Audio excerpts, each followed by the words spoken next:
With all excitement, I welcome you once again to this beautiful channel, Nyansa TV. This is a home of mystics, a home of spirituality. We talk everything that you need to know as far as this life and the cosmos is concerned. It's all about our lives. Things you know, things you don't know, things you're about to know, we talk about it. I have different people speaking on this platform about their basic understanding of spirituality. Today, a whole new person on my channel, another giant has joined the channel again. His name is Muhammad Ali Ciessey, and he's a mystical man, he's a spiritual man. He has been an imam for a long time. I don't know why he can step out of this faith.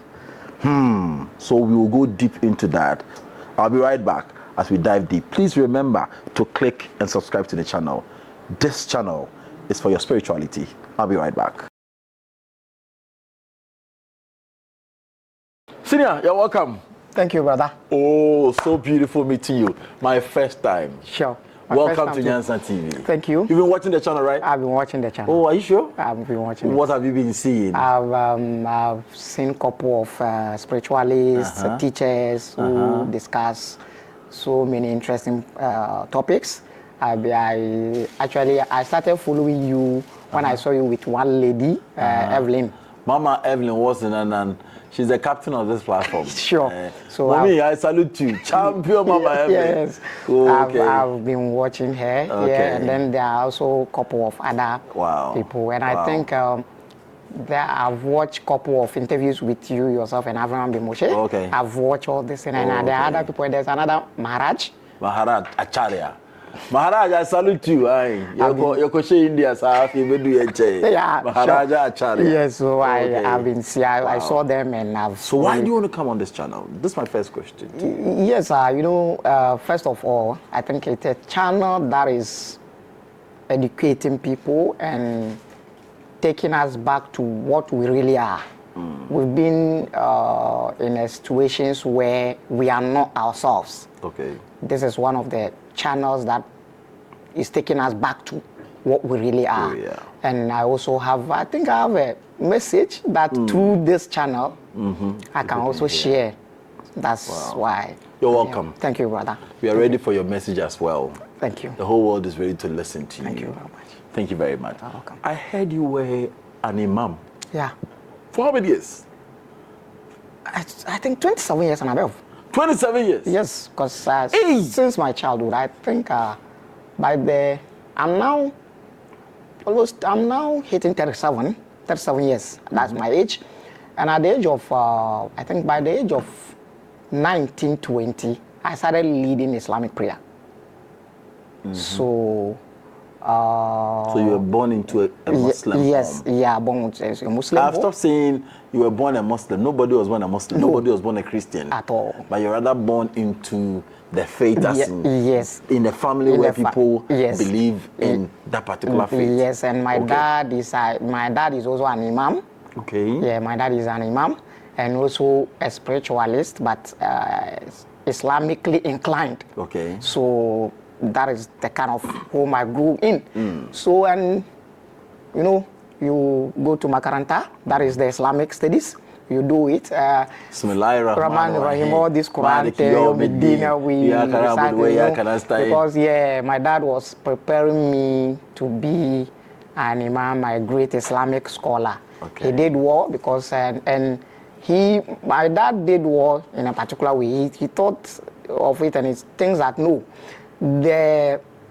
the world is shifting to a different dimension. So he thinks that I should acquire the knowledge more than what he had. Okay. So that I can be more enlightened. Yes. Okay. So he tried his best to make sure that he wanted to balance the religious education, Islamic religious education, with the Western one. So he did well. So he trained me and he told me that whatever you know is what you were taught. If you really want to know that what you were taught is right or wrong, you need to learn more. So to learn more, the first step of learning more is read more. So this is where I picked the idea of reading more, asking questions, and then got to a point I was like, no, it's like what I was born in need to be questioned. No. So your father literally wanted you to have knowledge. Yes. Above what he has already attained. Yes. So based on that, you decided to read more. Yes. And out of your readings, yeah. you got the knowledge of asking deeper questions. Deeper questions. And that is where you are now. Yes. Okay. So the questions, So for 27 years, you were in the faith, you were leading Islamic, so you were not believing that what was there was right? Initially, I was believing it. But when I started to read more, the problem is when we go to the Islamic studies schools, they gave us the teachings of the previous scholars, what they wrote and how they felt with the religion. So that's what they gave us. Now, when you follow that one alone, it's just like you are leading your life with other people's philosophy, what other people said. Their experience. Yes, it has been laid out. So you don't have any experience by yourself. Okay. So you are living based on what other people said. But I started to relearn. I unlearned. It got to a point where I unlearned what I was taught, and then started to read the thing out of what I was taught. I was taught in the Islamic studies schools that you just read the thing and it is like this. But this is what someone is telling me. So I said, okay, what if I put this one aside and start to read myself? So when I started doing this, it's like... I don't want to go back because somebody is watching us who want to understand where the shift came. Okay. So the only way you could become who you are today is that after you've been taught about a thing, yeah. you don't just take what the person taught you. No. You pick that same thing, read the same thing again. Yes. And go deeper into it. Yeah. Then you can question what the person told you. Yes. So if it is wrong, you will know. If it is right, you will know. Sure. So you make the decisions yourself. Yeah, I made the decisions myself. Okay. So there's a dogmatic system in Islamic religion. Okay. And this dogmatic system is really dangerous thing. Okay. And it has made Islam static. What is it? It's like this. When, there's a sect in the religion. When you belong to a particular sect, you go to a school which is oriented to that sect leaders and teachers will tell you, don't read outside of the books of our sect. Okay, just like Christianity. Yes. So for instance, the two giant sects in Islamic religion, there are others, but the two giant. And the Ahmadiyas and... Yes. The two giant which is famous and they are still having conflict between themselves is the Sunni Islam and Shia Islam. Okay. This two sects has the problem of dogma, the doctrine, Islamic doctrine, and they have a political problem. Okay. And with the political aspect, they have a problem of when Prophet Muhammad died, the Prophet of Islam died, who's supposed to succeed him? This is where Sunni Islam and Shia Islam had issues. Now, you have four main caliphs. The caliph is Arabic word, which has been English, like they made it English. It means that who is a successor? Khalifa. That's the original word. Khalifa. Khalifa means a successor or vicegerent. Okay. So who's supposed to be the vicegerent of Prophet Muhammad after his death? Now, according to the Shias, it should be the vicegerent of Prophet Muhammad should come from his house. So apparently, it should be a son. That kingship kind of... Yes. Then it should be a son. But here is the case that prophets, Islamic prophets, all his male sons died before he died. And they are, because he's an Arab, they are patriarchs. So a lady, a female cannot take the seat. So now his cousin, who was Ali, was the one that, according to Shias, they think because he's a family, he's a cousin, so he's supposed to assume the seat. But the Sunnis say no. The Muslim cabinet will sit down and discuss and choose the one who is worthy. Yes, yes. So the confusion in Islamic religion started since day one the Prophet of Islam died. The confusion started since day one. So you knew this because you decided to learn beyond what you've been told. Yes, yes. So the confusion started. The body of Prophet Muhammad was lying down, not prepared for burial, and they are fighting over the leadership. So this is what happened. This is a whole story altogether. That one is has its own. You'll find time to talk about that. For that. So the kind of the schools I attended, Islamic studies, the schools I attended, they are Sunni oriented. Now you see them telling you that you don't read beyond the Sunni books. You don't read beyond. So they have books, which is the Quran, the Hadith, right? Yes, they have. Yeah, the major books is the Quran and then the Hadith. But the Hadith comes in, the major Hadith books come in 6 types. Talk to us. The Quran comes first, and then followed by they have Sahih Bukhari, they have Sahih Muslim, they have Tirmizi, they have Ibn Majah, Abi Dawud. All these ones are books. But yet still, there's a problem between the Sunnis and the Shias when it comes to these books. When it comes to the Quran, the Sunnis and the Shias agree upon it. But there's still a problem when it comes to the Quran between the Sunnis and Shias concerning the documentation. But the Shias have the kind of covering up. They have problem. The Shias, the real Shias have problem with the Quran Muslims are holding right now. What is the problem? The problem is that some things has been changed. Some things has been taken out. Okay. To suit some people's heart desire. Some things are so. I was told that the only book that nobody has tampered with is the Quran. Well, then take it from me. Quran could be the book that has been even tempted with more than any other. Hey. Take it from me. Yes. Wow. Yes. They say it was written in Aramaic, and it has remained in that language for all these years. It is Arabic. Arabic. Yeah, it is written in Arabic. And it has been in the language, its original form, till now. So who tampered with it? They've tampered with it. Quran, even during the era of Prophet of Islam himself, Quranic Arabic is a questionable. There was an incident. The same chapter, the same verses, a group of people was sent to an expedition or something by Prophet Muhammad. They went to pray. You know, they pray with the Quranic verses. 2 different people recited the same chapter, the same verses with a different way. And then there was an argument between them. So they came back home and they went to approach Prophet Muhammad and asked him that when we went to where you sent us, there was a prayer time. So we prayed, but this person recited this particular verses like this, and this person also recited them differently. So we had an argument. So we are here for you to Supreme Court. Yeah, to settle it. Supreme Court. So when they came, he said, okay, how did you recited it? The first guy recited, and then he said, what about you? The other guy recited it 2 different times. And he says, both of them are right. Both the 2 recitations, the 2 different recitations were right. And majority of people was like, no, how could it be so? This incident alone has made a lot of Arabians to leave Islamic religion because they think something is not right. Something is not right. But this incident, it is recorded in Islamic books, but you never heard it outside there, because if someone decides to bring this outside, it's a blow to the religion, because questions will say, because they try to let people know that it is a book from God. They think from Allah.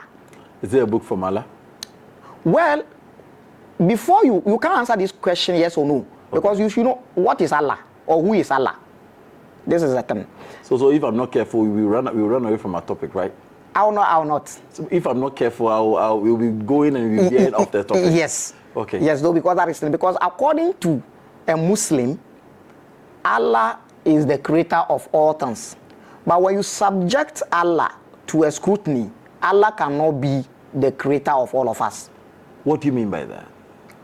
Well, what it takes for something to be a source of life, a supreme being, the mother of the universe, Allah don't have it. Tell me. Well, first of all, the source of life that we all emerge from has its own way of making us different and also gave us our languages. Now, this source of life giving us our own languages means that if this source of life wants to speak to us, depending on our languages, he will speak to us according to the language we understand, right? Because it is this source of life that mechanized us and then also systematized the languages. So if this source of life has made me, let's say my mother's side, they are Gans, made them Gans, and this source of life want to speak with them, this source of life must speak with them in Gan. If my father's side, Northerner, Bimbila, so if that is Chamba, so if this God, this source of life want to speak with people from my father's side, must speak to them in their language. With this we understand, because it is this source of life that gave us these languages, right?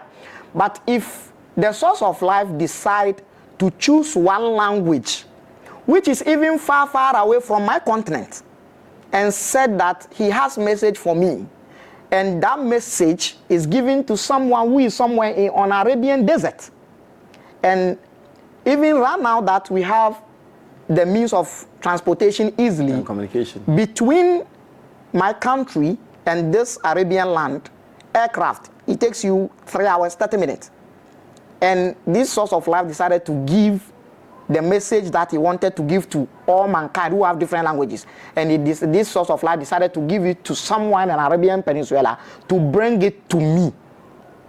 Meanwhile, he created me and gave me my language. This cannot be the source of life. Oh, so our language barrier alone is a reason why you say so Allah cannot be. So if Allah is a creator indeed, if Allah should be a creator indeed, then Allah is a creator of Arabs. That is why Allah decided to speak with them in Arabic. Wow. So this logic is simple. Allah is not an Arkan. Allah is not a Gan. Allah got nothing to do with African continent. Allah is Arabic. To the explanation given in the Quran. Yes. So since he decided to speak Arabic, then Allah is a God for Arabians. The same thing applies to the previous religions, Christianity, Judaism, because Hebrew, Aramaic. This God that is speaking Hebrew with the people must be the God of the people, the Hebrews.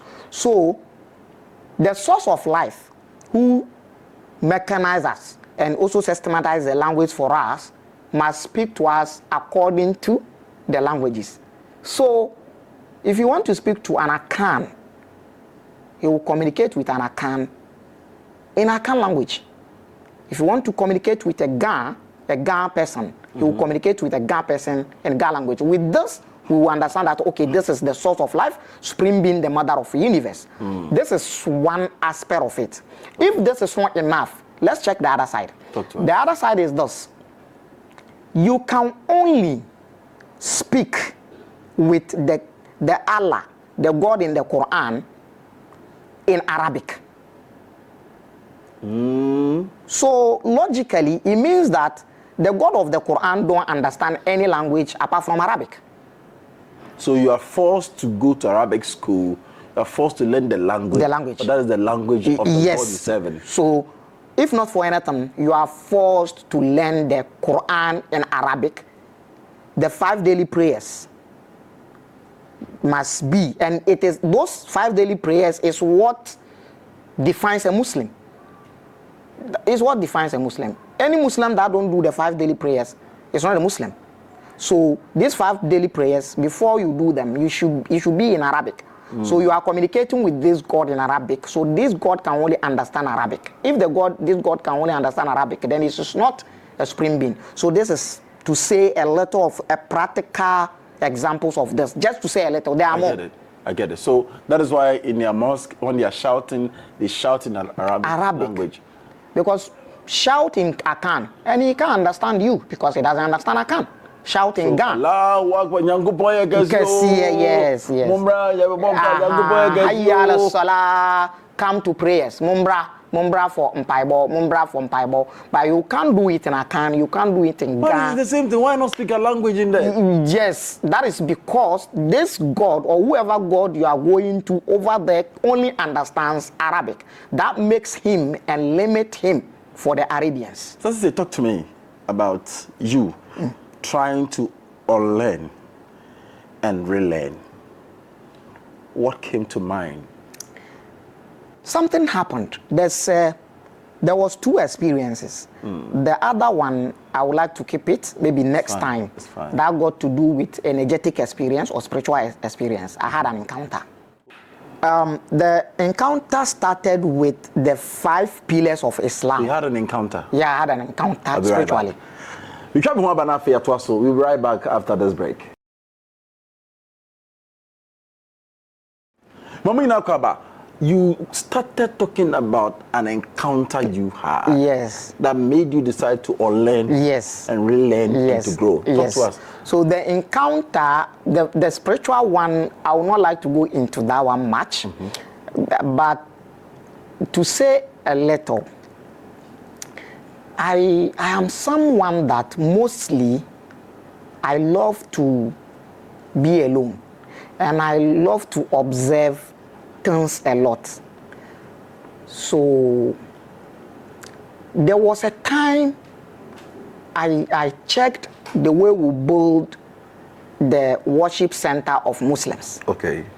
And then I saw that, well, it's a building, but you know, religious buildings has its own geometry. So I checked the geometry of Islamic buildings, those round things, yes, towers, yeah, the symbols, and yes. all that. And then I said, okay, let me take it back to see how did the Prophet of Islam build his first mosque. Now I checked to find out that the way he built it was not the way the mosque have been built today. Okay. Something has been added. And then I said, okay, if something has been added, then these things that have been added are the connection. He built it normally without anything, just a building with entrance and all that. But right now we have buildings where we have a crescent, a 5-angle star, which is pentagram on it with a crescent, like Osrani. Crescent move. Yes. The crescent, that small size of moon. Yes. So I looked at it and I started to study the origin of this 2 things. Because the first one, there was none. There was none. But now there is, so you wanted to question it. Yeah, to question it. That's right. So when I start to read about this crescent, I find out that the whole idea was coming from Mesopotamia, current Iraq, Babylonia, and all those places, which led me to Epic of Gilgamesh and all those things. Okay, so you've read the Epic of Gilgamesh? Yes. Wow. So I went to read these things, and then I find a way of trying to have access to the tablet, and then how the tablets were translated and all that. And then something blew my mind. Talk to me. And I got to know that all the stuff that have been said in Islam was picked from there. Picked from where? From Mesopotamia, Babylonian culture. Probably they were all coming from the same Muhammad line, and they came to settle and all that.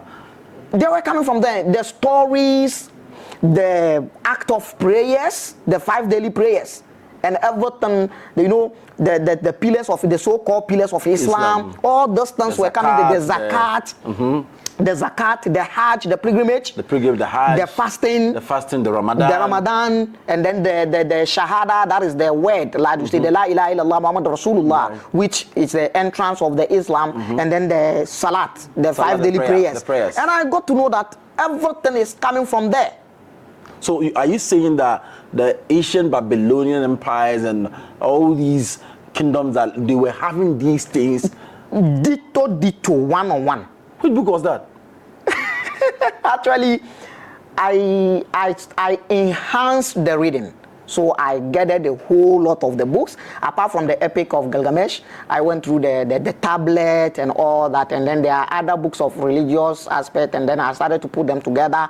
Now, here is where I exploded and I came out of the box. Before you go there, so tell me, when you were reading these books, did you compare the timings to it, the setting to it? Because probably after Islam and all those happened, they also copied into the books. So let me know, what was the timings of these ones and the practice of Islam? The timing is it's like this. With the research, this is what came up. It was like this. Judaism was a leftover of the spiritual and cultural system of Babylonians, which came into Ur. Ur is where Abraham settled and created the patriarchal system of religion. So the leftover of the Babylonian beliefs and culture. It was way before even Abraham. Yes. Okay. So he brought it there. So from Ur, it went all the way into Judaism. So that is the element that constitutes the belief of Judaism. So out of that one, so Judaism picked a little bit of the Babylonian system beliefs, and then created another system of the Judaism system. And then Christianity picked some in Judaism and left some and created Christianity with it. And Islam picked from Christianity and picked a little from Judaism and picked a little from Persia, which is Iran today. Their religion, their official religion, which is known as Zoroastrianism. Islam picked and then added and create the phrase. Yes. And create the system of Islam. So it is not coming from any god, or let's say it's not coming from the supreme being, the source of life, or the mother of the universe. It is master plan of some people. Pick here, put it together and give the structure. Let people be in the structure. With this, you can rule them. Oh, so it's just for political reasons? Yes. Not really spiritual? Yes. So when you create it this way and you connect it with some kind of religious background, it makes it difficult for the masses to question the leadership, because the leader is trying to tell you that I'm communicating with some supreme being, supernatural being, that you don't have access to him. So question me, and you are questioning that God. So you are quiet and you follow. You follow. This is what happened. So that is where I got the meaning, the real meaning of Islam. Because the real meaning of Islam is it comes in two ways. They tell you Islam means peace, and it also means submission. Actually, this peace term is not where to be related to the religion. Okay. But the submission can be related. Okay. When you put Islam into scrutiny, like when you subject Islam to scrutiny, to question certain things, Islam cannot be related to peace. What do you mean by that?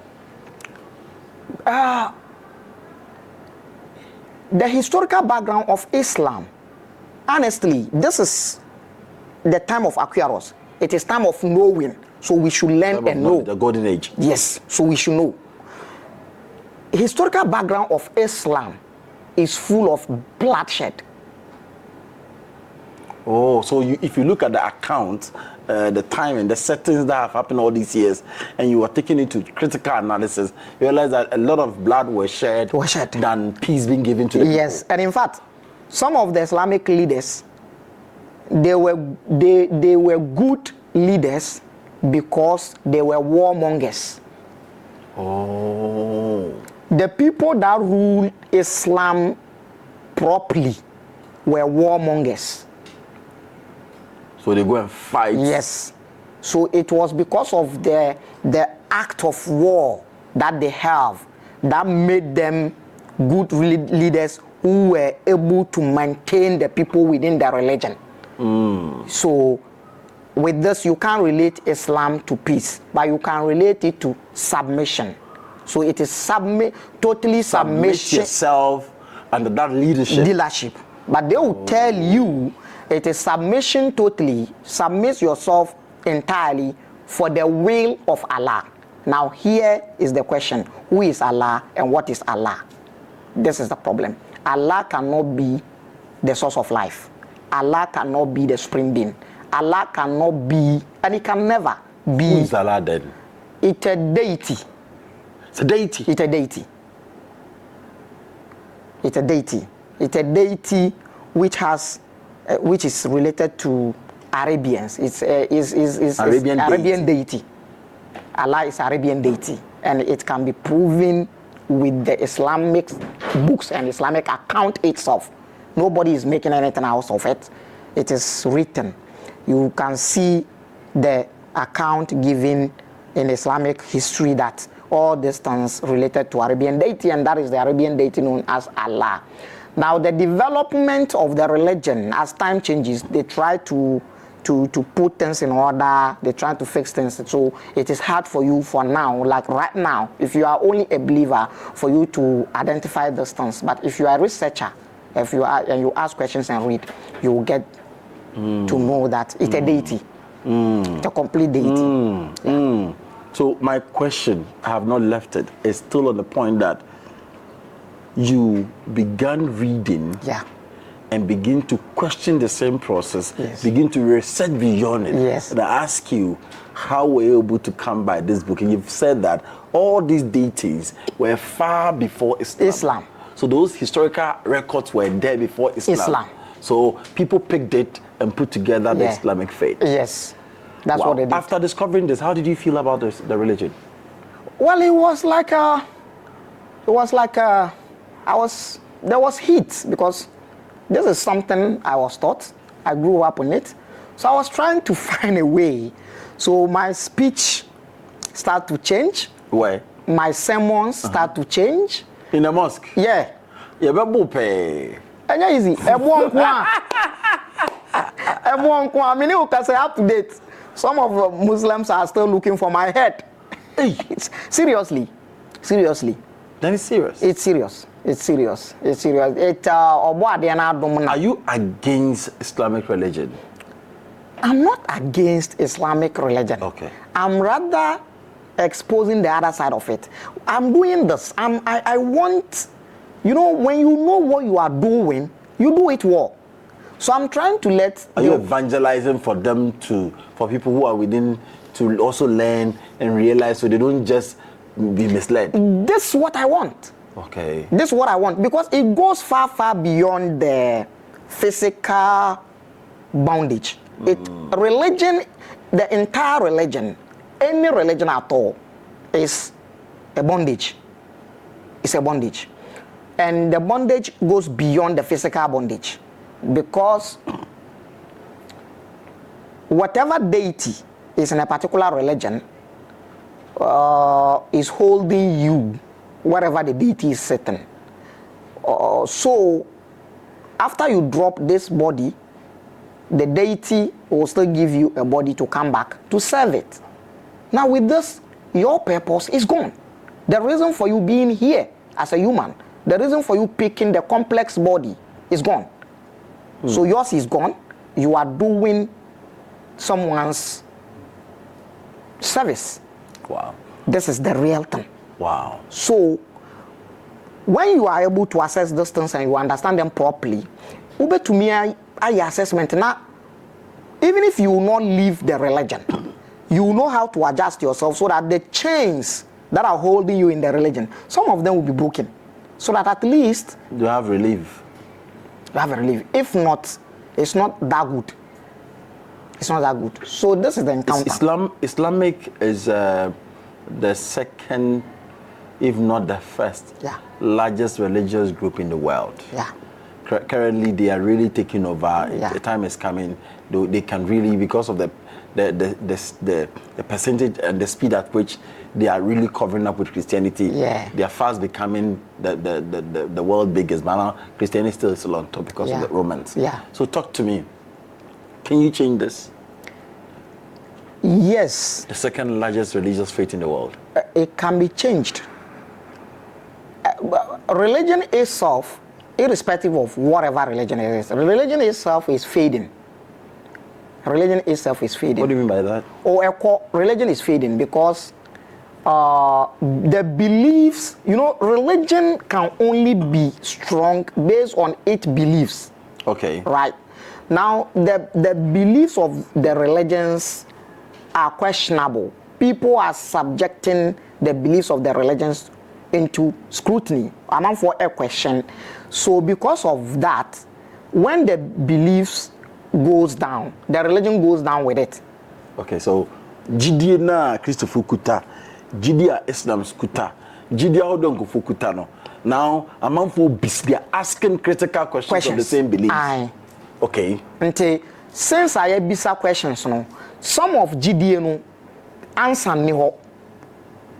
answer you can only give an answer based on belief. But to me, your friend is intellectual answer. Example, one of the beliefs what Islam when say there's a graveyard punishment. Talk to us. Obi wua na ye de ne sha da kamne mu a ye hwe no wa da kamne mu. Ye declare no be hwe body no mu biom. Na wasan aba na aso abo. Da menenu ma ye nyina da. Ya kata so no. Na aso abofo menu aba. Now aso abofo menu ne ba, they are coming to ask you some questions. Wa da menenu. E wa da menenu. Na why no ku twa sa record never. You see, nobody can answer this your question. No Islamic scholar can answer this question. So who recorded it? But it is recorded, it is in hadith. And even some people were trying to prove in the Quran that it's real. Now you are trying to tell us, you see, because it is a punishment in the grave, it has become a real thing. So doctor, so what happens? So they believe that when you're in the grave, what happens? You will be questioned. These two angels will come and they will question you. If you are a good person, they come with good image. If you are what they term as a bad person, they come in horrible image. The image alone is enough a torture for you. So when they come, they have at least 3 questions or more. One of the questions is this. They say in Arabic, Man Rabbuka, who is your Lord? This question alone is, excuse my language and excuse viewers, this is the most silliest question I've ever heard. You know why? Talk to me. For my entire life, let's say I'm still a Muslim. For my entire life, I've been a Muslim worshipping this Allah. So Allah didn't know that all my entire life. Let's say I've lived for, let's say, 70 years. And Allah didn't know He is my Lord. All the Salah, all the fasting, all the Hajj. Allah Himself didn't know that I am worshipping Him and He is my Lord. Unless these angels... So this means that there are other lords. There are other lords. So it's not the Almighty. It's not the Almighty because He Himself is doubting His almightiness. I get it.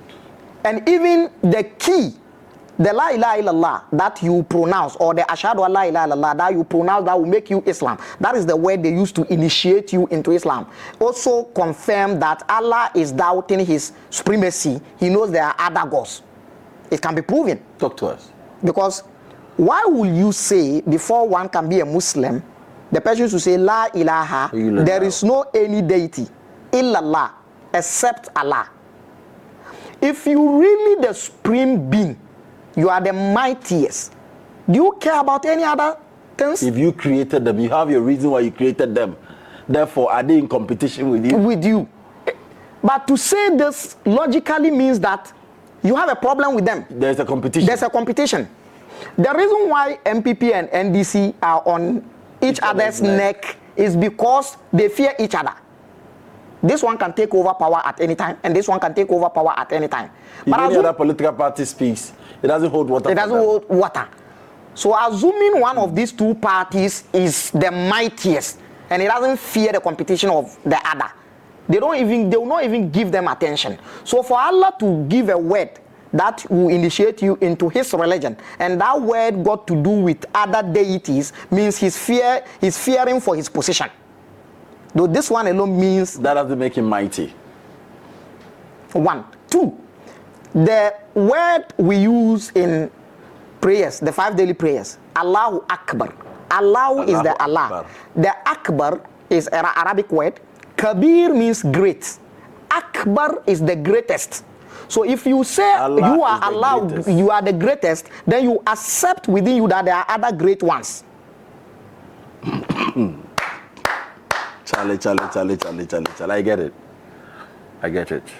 So this is the thing. So if it is the truth, you are a Muslim and you are watching us, it's a matter of you, based on what he's saying, go back and research.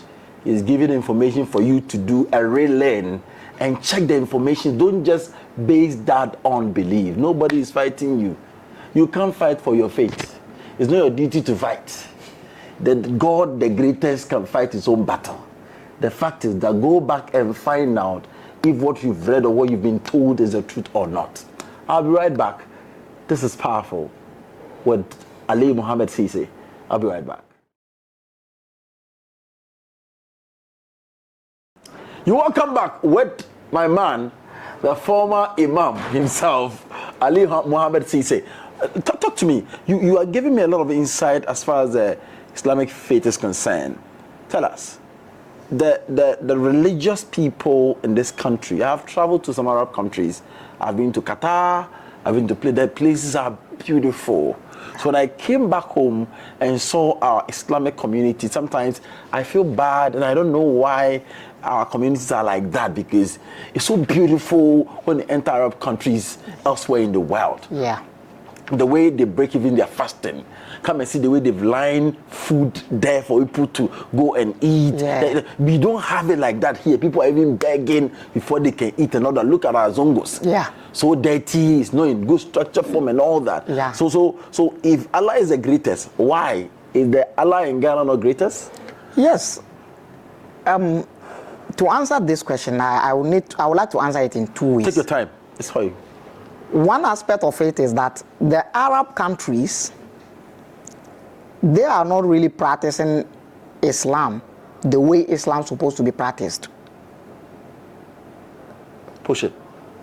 In other words, it's like this. They've put in their mind ahead. So their mind and the development of human being comes first before the religion. Okay. Meanwhile, here, we made the religion first. Anytime the Islamic religion has been put in as a prime system, you can't develop. Why do you say that?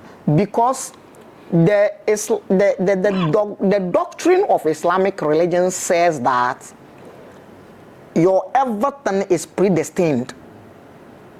Allah ya kawo. Allah ya kawo. Allah ya yi. Allah ya yi. So where you struggle and it's not making, like, it's not Allah and Shisha Mao. To extend that, there is hadith, even though the hadith is termed right now as weak, but there are other hadiths that are related to this, which seems to be authentic. Mm-hmm. There's hadith that is saying that here, the universe, here, in the world is for the unbelievers, and the world is a prison for Muslims. There's hadith like that. The hadith is saying that the dunya is the world. The world, yes. Jannatul kafir is heaven for the kafir. If you hear kafir, it means anybody that's not Islam, Muslim or non-believer. So this place is a heaven for non-believer. Wa sijinul mumin, and it is a prison for a Muslim, for a believer. Take your time to take the whole rhyme again. It says, ad-dunya jannatul kafir. The world is the heaven for non-believer. Wa sijinul Muslim or mumin. But it is a prison for a believer. So how can someone develop his prison? In the first place, the prison is not for him.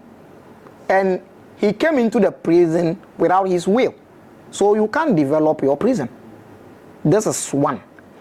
Again, everything that is happening to us has been predestined. So richness, if you be rich, wealthy, Allah has systematized it. If you are poor, it has been systematized already. So when this takes the lead, that is what will happen. And you have this idea of the way you said, Allah ya kawo. Allah ya kawo. God will bring. Somebody, young one, has an accident. He said, Allah ya kawo. He was in prison. Allah ya kawo. So you can't develop. You can't develop. If it is Allah ya kawo, and there's a pothole, and the pothole is the reason for my accident, and you think it's not a pothole, it is Allah ya kawo. This is the main belief in the religion, and this is how we are still seeing it. But for them, it's not like that. That is why they will build more companies than mosques. A small Zongo community will have more than 20 mosques. Why? In Ghana. In Ghana.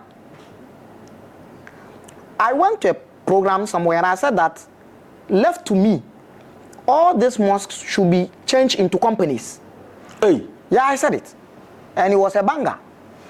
And it is true. So when you've traveled and you see how the countries are. No, when I got to Qatar, I got to Doha airport, you could see white men standing to see the beautiful craft of the people in Doha. Yes. There was a wall that the waters are coming from the wall, but you don't see. You think that it's painting. Yes. You get that real water flowing through the tiles, and you watch it like this. They've created a forest in the middle of Doha airport, and yes. everybody, all the white men, everybody standing there, opening their eyes and watching like this. Yes. So you can't do this when you have the idea of Allah Yakao. No, Yakao don't do this. Every second they are mobbing the floor. Every second. Yes. Yes. So it is the mindset. The religion has been the secondary term. So they take development first. Actions. Than the religion. The religion. Then the religion becomes second. Second. But we take the religion first. You've lived in a community like that before. What are we losing? Why do you think what you're saying is a way out of this life we are living in our Muslim communities? It is like that because whatever will give a development and move the community forward, most of those things has been termed as haram. Now when you hear haram in Islamic theology, it means that the definition of haram in Arabic is like this: ma yu'aqibu fa'iluhu wa yuthabu tarikuhu. This is what it means. Haram means something that if you commit it, you'll be punished for it. You go to hell. But when you refrain from it, you'll be rewarded. Mm-hmm. That's what is haram. In Africa, in Ghana to be precise, there was a time a Muslim child cannot be allowed to be a policeman because police job is termed as haram. Okay. There was a time in Ghana that a Muslim child is being stopped to acquire English education, Western education, because it is haram. Boko Haram. Boko Haram, this is the source. It was a time when Islamic child was not allowed to study law. Hey. Law is haram. Okay. I have a female friend who grew up together in the same community. This girl is very intelligent. She knows how to ask questions. She knows how to use your own answers to say you are lying, you did it. This is a clear talent of law.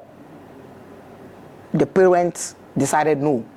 This girl, because of that, she had a foreign friend who she helped. And the friend, the white man, realized that she has the talent. The white man is ready to finance this lady for law. The parents said it is haram, so she can't do it. So the guy left her. As I'm speaking today, she has no any concrete job. Assuming this lady were to pursue this law, she would have been a great personality and contribute to the community. But it is haram. So are they now free to do all these courses? Now it is free. Now people are pursuing it. Wow. Now, the problem is, these same people that said it is haram are now not saying anything about people pursuing it. Now, you said it was haram some time ago, and it is based off, you think it is based off the teachings of Allah that you think it is haram. But right now that people are pursuing it, did you have any information from Allah that says it is not haram anymore? You see, this is the thing. This work you are doing right now, this video and the camera work and these pictures and everything, a photograph was haram. 20 years, 50... No, photograph, picture. Yes. 20 years, 50 years ago, Islamic community, Islamic scholar will tell you photograph is haram, not to talk of a video. Hey. And there is hadith they quote. That's Prophet of Islam said, Man sawwara suratan. Anybody that will take a photograph, on the day of judgment, Allah will ask him to put spirit in the photograph to become a living being. I heard Avram saying this one day. It's true, the hadith is there. Oh, okay. So if you know your photograph, you can't, when you are asked to put spirit in it, you can't do it, then you should stop. And the whole idea is a dogmatic. It is because when you do that, they said you are trying to emulate and copy Allah in creation. So you want to make yourself like Allah. Now these scholars and these malams and imams, their videos and their pictures are everywhere on social media. National chief imam have pictures on social media. So did Allah tell them that system of haram some time ago? Is there any new verse that came from Allah that is saying that now it is not that now it is halal or it is permissible? This is how the religion is making us confused. So you think that development is not the core duty no. in Ghana, no. but rather the faith first? The faith first. How can they overturn this?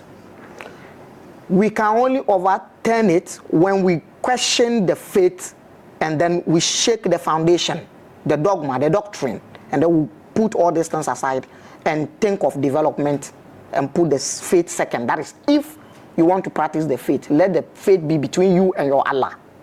When it comes to development and human first. How do I read the Quran if I want to read it? Well, should I read it as a history book? How do I take the thing? When you mention the name of Muhammad, still say Sallallahu Alaihi Wasallam. Yes, in terms of the Quran, people read it in a different way. If you are a Muslim, first and foremost, you are reading it for reward. Yeah, when you read Quran, you are reading, Allah will reward you anytime you read Quran according to Islam. A reward like how? Money? Maybe just there's a reward like Obama reward, but you don't see it, but you benefit from the reward on the judgment day. Oh, so I'll not enjoy the reward here. And all the things in Islam, the practices of Islam, you don't have any reward here. You will be rewarded, but the only reward is after death. So if you go there and you didn't say anything, you can't question anybody. This is the problem. So if you die right now, you get there, and there is no reward, you can't take the creator to court. You can't take him to court. Wow. This is the thing. The fasting, yeah, they are about to finish. I think they will do the first Wednesday or maybe Thursday. Yeah, the Thursday first. is a holiday. Yeah, yes. Wednesday the first. So all these things, all the fasting, the reward of the fasting can only be given to you after death. The feast, the reward of the feast will be given to you after death. The 5 daily prayer, the reward will be given to you after death. But Muslims are rich in Ghana. Well, the rich is not coming from the religion. The riches are not coming from. No, it's not the religion. It's not from the religion. No, if it is from the religion, then I think all Muslims will be rich.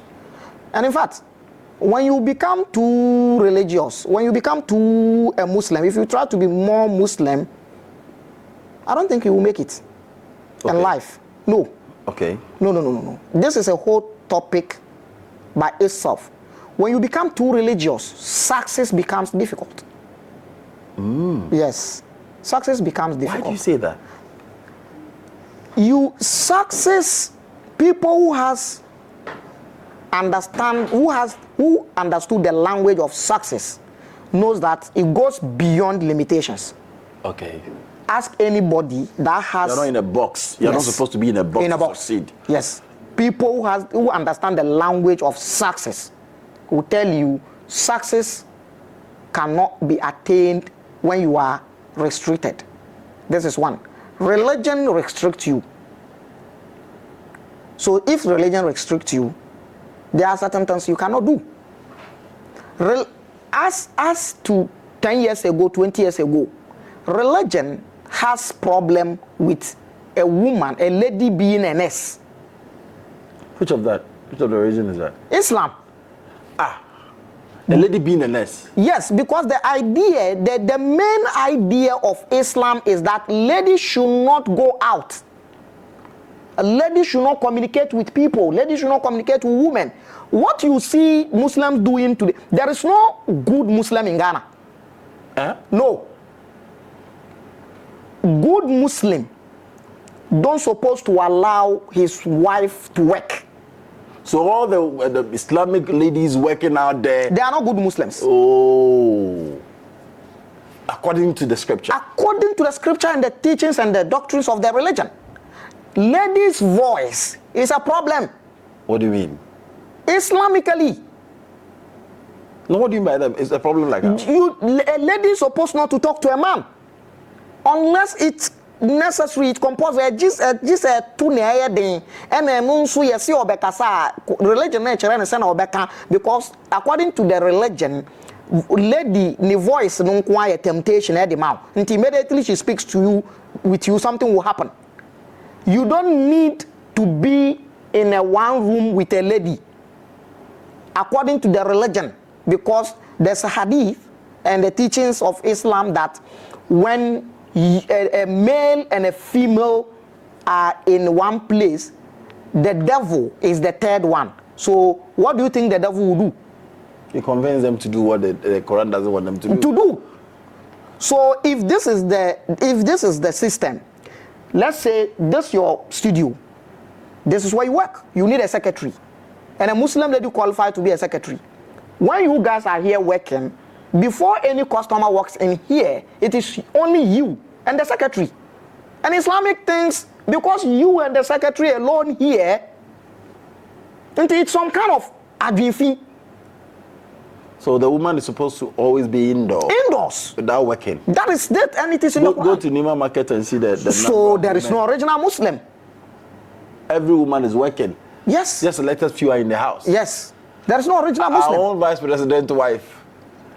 She's working. You can't do anything about it. They are not a good Muslim. They are not Muslim. They are not original Muslims. According to the scripture. According to the scripture. So what does this tell you? This means practically, it means that the religion don't fit the reality of human life. No. Why do we have poverty in the Muslim communities, even though some individuals are rich? This is problematic. You feel sad when you hear that? Yes. You see, there is two terms of this. It has a spiritual background. Okay. And then it has the physical aspect. Mm-hmm. The physical aspect is that we don't care about development. Mm-hmm. We don't care about development because here it's not a staying place. There's a better place for us that we're gonna go. Al-Jannah. Al-Jannah. So we don't care. That is why you have a young man, a married young man with a single woman, a chamber wall, married, with a little money in his hand. The religion says he should marry 2, 3, 4. So he has money and he go and rent again and marry another one additionally. And all these people will be producing children and he can't meet the needs of the children. So the children will be forced to fend for themselves. This is the beginning. This is the beginning. Now look at this. People should question, Muslims should question themselves. Why is it that the people who beg more than anybody in Ghana are Muslims? They should ask themselves, why are Muslims the most beggars in the society more than any other person? Accra, you see quite a number of them. Why? Nima Junction, you see the numbers. Yes. Almost all the traffic lights across. Yes. Why? That's one. 2, the northern part of the country is somewhere that has the highest number in terms of Islam. And they are the people who are here being importers. Plenty of them. Why? What is exactly the problem with the religion that most people that will beg, most people that has lowest, they come to Accra, give birth to kids in these areas, and they are walking around. Yes. So as their mothers are carrying, they're also begging. Yes. So the cycle continues. So something is wrong. Something is wrong, and it got to do with the religion.